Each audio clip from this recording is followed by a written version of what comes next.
Vamos essa noite fazer a leitura de um texto bíblico que se encontra em Lucas 6, versos 12 e 13. Lucas 6, versos 12 e 13. Assim diz a palavra de Deus. Num daqueles dias, Jesus saiu para o monte a fim de orar e passou a noite orando a Deus. Ao amanhecer, chamou seus discípulos e escolheu 12 deles, a quem também designou apóstolos. E o tema da nossa meditação essa noite é homens chamados para serem verdadeiros discípulos. O chamado para seguir a Cristo é o convite mais transformador e desafiador que nós podemos receber. Jesus passou a noite toda orando antes de escolher os seus discípulos. E aqui fica uma grande lição para nós, porque muitas vezes nós tomamos decisões importantes na nossa vida e nós não oramos como devemos. E Ele, o Cristo, o Deus, o Senhor dos Senhores, antes da escolha dos seus 12, Ele passou a noite orando. Que nós possamos aprender essa lição que o Senhor nos ensina. Ele, sendo Deus, Ele orava antes das suas decisões importantes. Que nós possamos colocar diante do Senhor as nossas decisões. Essa passagem de Lucas, Jesus se retira para orar antes de escolher os seus discípulos.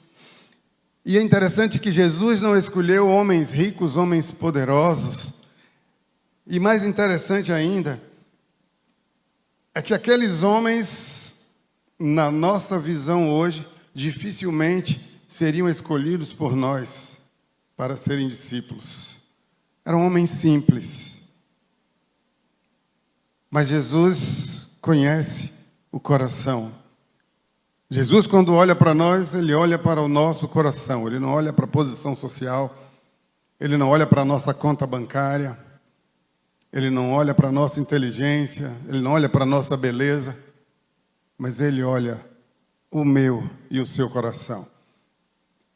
Então, para ser discípulos, antes de qualquer coisa, é preciso ser escolhido por Deus. Aqueles 12 foram escolhidos por Jesus. Mas esse convite, ele não fica restrito àqueles 12. Esse convite é extensivo para mim e para você hoje. O Senhor quer nos escolher. O Senhor está olhando os nossos corações. O potencial para serem grandes líderes, ninguém poderia observar naqueles homens. Contudo, havia algo em seus corações que atraiu o olhar de Jesus. E hoje, ao refletirmos sobre o que significa ser um verdadeiro discípulo, nós somos desafiados a deixar de lado os valores e as motivações desse mundo, como reconhecimento, como poder. E nós precisamos focarmos na nossa missão de sermos semelhantes a Cristo. O discípulo precisa ser semelhante ao seu discipulador, ao seu Senhor. Nós precisamos ser parecidos, ser semelhantes com aquele que nos chama para uma vida de discipulado. Infelizmente, hoje, nós observamos uma ética cada vez mais diluída, com pessoas professando uma fé fundamentada em desejos terrenos, que se distanciam dos valores do Evangelho e se distanciam do verdadeiro discipulado. Mas o chamado de Cristo, ele é simples, mas ele também é profundo. O Senhor nos convida a segui-lo, assim como Ele olhou para aqueles homens e os convidou a serem pescadores de homens e a viver para algo muito maior do que eles pensavam em fazer. Eu queria só trazer uma ilustração, uma história que vai falar sobre um fazendeiro escocês chamado Fleming. Um dia, enquanto trabalhava para ganhar a vida e o sustento para sua família, ele ouviu um pedido desesperado de socorro vindo de um pântano nas proximidades, largou suas ferramentas e correu para lá. Chegando enlameado até a cintura de uma lama negra, encontrou o menino gritando e tentando se safar da morte. O fazendeiro salvou o rapaz de uma morte lenta e terrível. No dia seguinte, uma carruagem riquíssima chega à humilde casa daquele escocês. Um nobre elegante vestido sai e se apresenta como pai daquele menino que o fazendeiro havia salvado. Ele diz: eu quero recompensá-lo, você salvou a vida do meu filho, disse o nobre. E ele responde: eu não posso aceitar pagamento para o que eu fiz, recusando a oferta. Naquele momento, o filho do fazendeiro veio à porta do casebre e aquele homem pergunta: é seu filho? E ele diz: sim. Responde orgulhosamente: eu lhe farei uma proposta então. Deixe-me levá-lo e dar-lhe uma boa educação. Se o rapaz for como seu pai, ele crescerá e será um homem do qual você terá muito orgulho. E foi o que ele fez. Tempos depois, o filho do fazendeiro Fleming se formou no Hospital Medical School de Londres. Ficou conhecido no mundo como o notável senhor Alexandre Fleming, o descobridor da penicilina. Anos depois, o filho daquele nobre estava doente com pneumonia. E o que o salvou? A penicilina. O nome do nobre? Randolph Churchill. O nome do filho dele? Sir Winston Churchill. Às vezes, coisas que parecem sem sentido, elas têm um desdobramento que pode influenciar a vida de muitas pessoas. Às vezes, um ato de bondade que fazemos pode repercutir em gerações, assim como foi o caso da história que lemos. E ali, quando Jesus vai escolher os seus discípulos, ele passa a noite orando, e esse é um exemplo para nós, a busca espiritual e não a avaliação humana.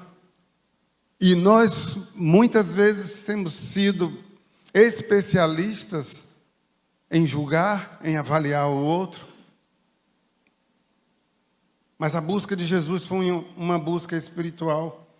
Ele não escolheu os mais bem constituídos ou aqueles que foram reconhecidos como líderes à primeira vista. Jesus escolheu homens comuns com corações disponíveis. Mateus 4,19 vai dizer assim: ao chamá-lo, Jesus diz: vinde após mim, e eu vos farei pescadores de homens. O que aqueles pescadores de peixes queriam ser chamados era para um propósito extraordinário. E era para isso que Jesus os estava chamando ali. Ser discípulo exige uma mudança radical na maneira de viver, na maneira de pensar e na maneira de se relacionar com os outros e, sobretudo, com Deus. Envolve ouvir e refletir na palavra de Deus. É esse espírito que precisa acompanhar aquele que quer ser discípulo. É um chamado que tira o nosso foco dos valores terrenos e nos coloca sobre os valores eternos. Jesus quer nos mostrar que qualquer um que se disponha pode ser usado no reino de Deus. Não importa as suas posses, as suas habilidades ou o seu status.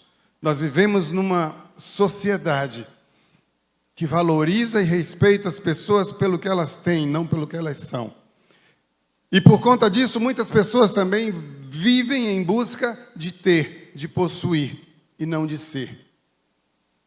E nessa busca, muitas vezes, tem se afastado dos princípios da palavra de Deus. Tem estabelecido o ter, o possuir, as riquezas, como a coisa principal das suas vidas. Tem estabelecido como prioridade. E muitas vezes o dinheiro começa a ser o Senhor, o Deus da vida dessas pessoas. E eu não estou aqui querendo dizer que o dinheiro é algo ruim. O dinheiro é bom quando ele serve a você, mas ele passa a ser ruim quando você passa a servi-lo. Porque nós fomos chamados para servir unicamente ao Deus Todo-Poderoso, a Jesus Cristo, aquele que nos chamou, aquele que nos escolheu. A palavra de Deus que ele diz que ele nos escolheu, não fomos nós que o escolhemos. Então, quando as riquezas, o dinheiro e o poder começam a tomar o lugar de Deus na nossa vida, isso se torna idolatria, isso é pecado. Qualquer coisa que nós coloquemos no lugar de Deus, no primeiro lugar nas nossas vidas, é idolatria. Assim como foi no exemplo do Alexander Fleming, nós vemos que Deus trabalha por meio de pessoas comuns para realizar propósitos extraordinários. Deus quer usar você para realizar propósitos extraordinários. Amém, irmãos? Você está disposto? Você está disponível para ouvir o chamado do Senhor e ser canal de bênção na vida de outras pessoas? Porque muitas vezes nós vivemos correndo e buscando bênçãos, mas a obediência precede a bênção. Aquele que é obediente ao Senhor, ele não precisa correr atrás de bênção, porque as bênçãos do Senhor, elas nos alcançam. O Senhor quer pessoas disponíveis para serem seus discípulos. Verdadeiros discípulos são chamados à transformação e ao serviço. Ser discípulo significa estar pronto para uma transformação profunda, deixando o velho para trás. Jesus nos convida a pensar diferente, a viver diferente. Ser discípulo vai além de apenas ouvir a palavra de Deus, envolve colocar tudo em prática, com compromisso de ver essa mudança nos afetando em todos os aspectos da nossa vida. Jesus Cristo vai afirmar: aquele que conhece essa minha palavra e não a pratica, é semelhante a um insensato. Que nós não sejamos achados como insensatos diante do Senhor.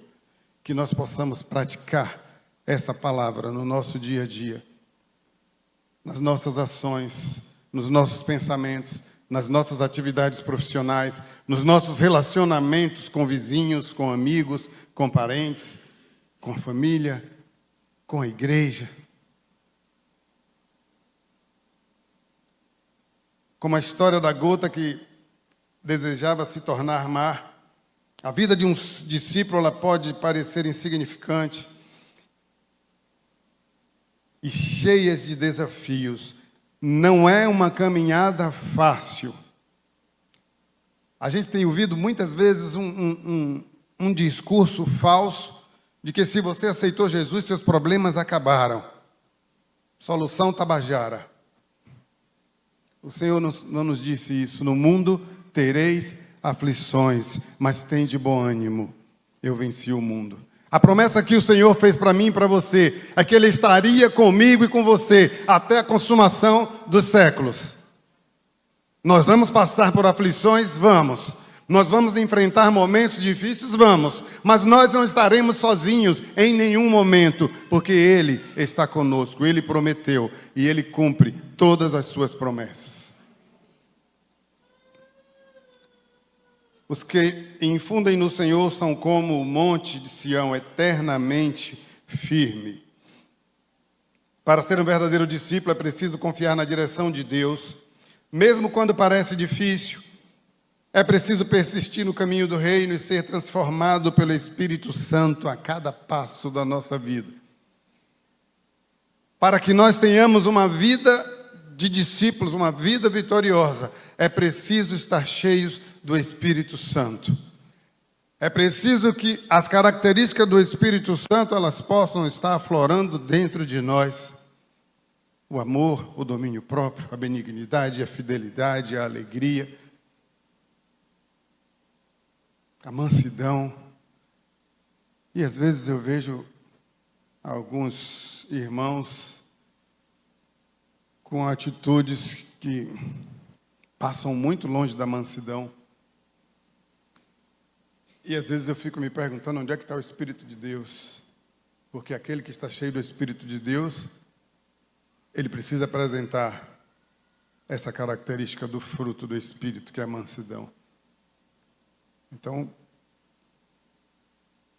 se a mansidão não tem feito parte da sua vida, nos seus relacionamentos, no seu dia a dia, significa que você precisa se encher do Espírito Santo de Deus. O discípulo, para que ele seja um verdadeiro discípulo escolhido, precisa ser cheio do Espírito Santo. No episódio da escolha dos diáconos, e aqui nós temos no coral masculino muitos diáconos, uma das características daqueles homens que deveriam ser escolhidos para diácono é que eles fossem cheios do Espírito Santo. E como eu e você queremos ser discípulos do Senhor sem nos encher do Espírito Santo de Deus? Porque é o Espírito Santo de Deus quem vai nos impulsionar à realização da obra. A Bíblia vai citar que Jesus, quando foi para o deserto, ele foi impulsionado pelo Espírito Santo. Eu e você precisamos ser impulsionados pelo Espírito Santo de Deus para a realização da obra para a qual Ele tem nos chamado. Não dá para ir na nossa força. Não dá para ir na nossa força de vontade. Porque nós vamos acumular derrotas, nós vamos passar vergonha. Mas é preciso ser cheios do Espírito Santo para que sejamos verdadeiros discípulos. Conhecendo a Deus profundamente, essa é uma outra característica que um verdadeiro discípulo precisa. Um verdadeiro discípulo deseja conhecer a Deus, conhecer ao Senhor de forma íntima e profunda. Como que eu vou ser seu amigo íntimo se eu não caminho com você, se eu não ando com você, se eu não vou na sua casa, se eu não vou jantar na sua casa? Como nós vamos desenvolver essa intimidade? Já fica uma dica aí, né, para os irmãos. Vamos estreitar essa amizade, né? Me convide para a sua casa, para jantar, para almoçar, para que a gente possa ter essa intimidade desenvolvida. E como nós queremos ter intimidade com Deus, se nós não andamos com Ele, se nós não caminhamos com Ele, se nós não o buscamos, não há como você desenvolver intimidade à distância. Quer ser íntimo de Deus? Ande com Ele. Quer ser íntimo de Deus? Encha-se do seu Espírito Santo no seu dia a dia. Oh, queridos, é o Senhor quem cumpre em nós todos os propósitos. Em Jó 42:2, nós vemos o reconhecimento de que nada foge ao controle de Deus e que Ele cumpre os seus propósitos. Jó, depois de passar por todo o seu sofrimento, ele abre a sua boca, ele faz uma declaração maravilhosa: bem sei que tudo podes, e nenhum dos seus planos podem ser frustrados. E eu queria dizer isso para você essa noite. O Senhor está dizendo para você que nenhum dos planos que Ele tem para a sua vida podem ser frustrados, porque Ele os cumprirá, porque Ele é fiel às suas promessas. E tenha certeza que Deus tem planos na sua vida. Nós não estamos aqui nesse mundo por acaso. Se o Senhor não tivesse propósito para mim e para você, quando nós recebêssemos Jesus, aceitasse como Salvador, e a Bíblia diz que quando nós recebemos Jesus como Salvador, nós recebemos e somos selados pelo Espírito Santo de Deus. Se não houvesse propósito para a nossa permanência aqui nesse mundo corrompido, nós seríamos levados imediatamente. Mas se nós permanecemos aqui, é porque o Senhor tem planos para mim e para você, para que nós sejamos canal de bênção na vida de outras pessoas, que sejamos boca do Senhor nesse mundo, para pregar esse evangelho, essas boas novas. O verdadeiro discípulo, ele está disposto a pregar as boas novas. Muitos são introduzidos em fórmulas, em métodos humanos para seguir a vida cristã, mas isso muitas vezes vai levar à frustração. A única maneira realmente de vencer as dificuldades e sermos úteis no reino de Deus é termos uma total dependência dEle. É Ele quem realiza, é Ele quem faz, é Ele quem move, é Ele quem impulsiona, é Ele quem capacita. É Ele quem nos chama e é Ele quem nos capacita. Quantas vezes nós lemos citações na palavra de Deus de pessoas que foram chamadas por Deus e que respondiam a Deus: Senhor, eu não tenho capacidade. Não dá para mim, chama outra pessoa. Assim foi com Jeremias. Assim foi com Moisés. Assim foi com Isaías. Senhor, eu habito no meio de um povo de impuros lábios. Moisés disse, Senhor, eu não sei falar, minha língua é presa. Quantas desculpas você pode estar trazendo para colocar diante de Deus, para recusar o chamado? Mas eu queria lhe dizer uma verdade essa noite. O mesmo Deus que está lhe chamando, é o mesmo Deus que lhe capacita, é o mesmo Deus que lhe dá sabedoria, e é o mesmo Deus que vai com você, que vai caminhar com você, que estará ao seu lado em tudo que você fizer. Nossa confiança não deve estar em nossa própria capacidade, mas naquele que capacita. Deus nos chama a confiar e a descansar nele, permitindo que ele nos tome, que ele nos forme, que ele nos prepare para o discipulado verdadeiro. Eu jamais me imaginei pastor, eu jamais me imaginei falando em público. A primeira vez que eu tive a oportunidade de falar em público para apresentar um trabalho na faculdade, quando eu olhei para as pessoas todas sentadas me olhando, eu entrei em desespero e eu não dei uma palavra. Travou, parecia que tinha algo apertando minha garganta. E o meu professor foi bem compreensivo. Ele disse, olha, Cláudio, tirou 0, você não falou nada. Mas ele me ensinou uma lição. Ele disse, olha, todo esse curso você vai enfrentar inúmeras oportunidades de falar. Você tem 2 possibilidades. Ou você enfrenta essa dificuldade, ou você desiste do curso. E eu resolvi enfrentar essa dificuldade. Sabe, queridos? Então não importa a dificuldade que você tenha, você serve a um Deus que capacita. Você serve a um Deus que muda a história. Você serve a um Deus que faz nova todas as coisas. Não há nada que Ele não possa fazer. Não há empecilho que Ele não possa retirar. Ele é o Deus que Ele chama, comprometendo-se com o chamado no reino. Jesus nos advertiu contra uma fé passiva. A igreja chamada para estar em movimento, era para impactar o mundo ao seu redor, para alcançar aqueles que estão sofrendo e a brilhar como uma luz em um mundo cheio de trevas. O chamado de Romanos 12, 1 e 2 nos lembra que devemos entregar as nossas vidas como sacrifício vivo e agradável a Deus, não nos conformando com esse século, não tomando a forma desse mundo, mas fazendo a diferença nesse mundo. O que nós temos assistido, infelizmente, é que muitas vezes nós temos tomado a forma do mundo. E muitas vezes o mundo tem entrado, inclusive, nas nossas igrejas. Igreja cheia de crentes superficiais, que não querem compromisso com o Senhor, não querem compromisso com a obra. Que muitas vezes têm sido usados como instrumento do inimigo para destruir a igreja, para atrapalhar a igreja. Criando contendas, criando conflitos, criando fofocas. Não foi para isso que o Senhor nos chamou.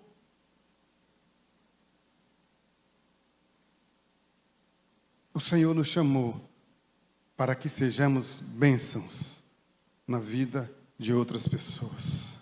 Sê tu uma bênção. Aceite o chamado do Senhor para o discipulado. Muitos podem pensar que são verdadeiros cristãos apenas porque frequentam a igreja, cumprem algumas práticas externas, mas Jesus, Ele quer muito mais de nós do que isso. Ele quer um compromisso de coração, Ele quer uma entrega total e verdadeira. E o primeiro passo é nascer de novo, como Ele nos ensina em João 3:3. E você pode me perguntar por que o pastor está falando em nascer de novo, se a grande maioria das pessoas aqui são crentes. Eu queria dizer para você que nas igrejas tem muitas pessoas que são membros de igreja há 40, 50 anos e não nasceram de novo. Tem muito crente brincando de ser crente. Mas eu queria dizer uma coisa para você. Satanás não brinca de ser Satanás. Ele vem para matar, roubar e destruir. E quando nós damos legalidade, ele entra para destruir.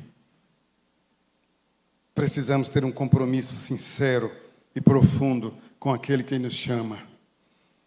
Ele quer um compromisso de coração. Ele quer entrega total. Não espere um sorriso para que você seja gentil. Não espere ser amado para você amar. Não espere ficar sozinho para reconhecer o amor de quem está ao seu lado. Não espere estar de luto para reconhecer quem hoje é importante para você. Não espere o melhor emprego para começar a trabalhar. Não espere a queda para lembrar-se do conselho. Não espere a enfermidade para saber quão frágil a vida é. Não espere ter dinheiro aos montes para então contribuir com a obra. Não espere por pessoas perfeitas para então se apaixonar. Não espere a mágoa para pedir perdão. Não espere a separação para buscar a reconciliação. Não espere elogios para acreditar em si mesmo. Não espere a dor para acreditar na oração. E não espere o dia da sua morte, sem antes dar o melhor de você para servir a Deus. Eu queria, só para finalizar, trazer algumas características de um discípulo. A primeira delas é que o verdadeiro discípulo, ele conhece Deus intimamente. Uma das características fundamentais de um verdadeiro discípulo é conhecer o seu discipulador. Para você ser como ele é, você precisa conhecê-lo. Eu trabalhei em banco por mais de 30 anos, fui gerente da Caixa por uns 24 anos, e uma das coisas que a gente aprende é que para eu reconhecer uma nota verdadeira, uma nota falsa, eu preciso conhecer a verdadeira. Para eu reconhecer que uma nota é falsa, eu preciso conhecer profundamente a nota verdadeira. Assim, nós devemos ser com o Senhor, para que nós não sejamos enganados por falsos ensinos. Você precisa conhecer o ensino verdadeiro profundamente. O verdadeiro discípulo, ele conhece Deus na intimidade. O verdadeiro discípulo está sempre disponível. Sempre que tiver oportunidade, o verdadeiro discípulo está disponível e ansioso para estar com seu líder, para seguir em frente. O verdadeiro discípulo sabe amar. João 13:35, nisto todos conhecerão que sois meus discípulos, se vos amardes uns aos outros. O verdadeiro discípulo, ele é submisso. Primeiro submisso a Deus, depois submisso às suas lideranças, ao seu discipulador. O verdadeiro discípulo, ele é fiel. Alguém entre vós diz ser cristão e não refreia a sua língua, a sua religiosidade não vale nada e ele está enganando a si mesmo. O verdadeiro discípulo, ele é coerente na sua consagração cristã, nas suas responsabilidades de rotina e em seu amor a Deus. O verdadeiro discípulo, para terminar, ele faz discípulos. Queridos, que em meio a esse mundo em que vivemos, onde as pessoas estão completamente apegadas aos valores deste mundo, a palavra de Deus nos convida a olhar as coisas que são do alto. Ouça o chamado do Senhor e seja um verdadeiro discípulo. Ouça o chamado do Senhor e se tu uma bênção para a tua família, para os teus amigos, para os teus vizinhos, para a sua igreja. Se tu uma bênção.